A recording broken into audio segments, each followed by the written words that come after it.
Sorry I'm late. I spilled super glue on my shoes and was stuck to the floor for 7 hours overnight. Is Anna here? Here. Oh, excellent. Well, without further ado, ladies and gentlemen, the Bird Scene starring Anna Connolly. It was 1934 when my husband left me, alone. Living on the plain was a dreary existence. No phone, no telephone, only a large, majestic bird with whom I shared my feelings. You see the bird too, right? Yep.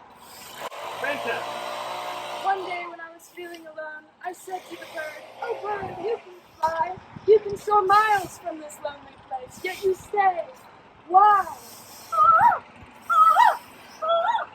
And that question rang true, for that very afternoon, the bird left, and so with it, my spirit.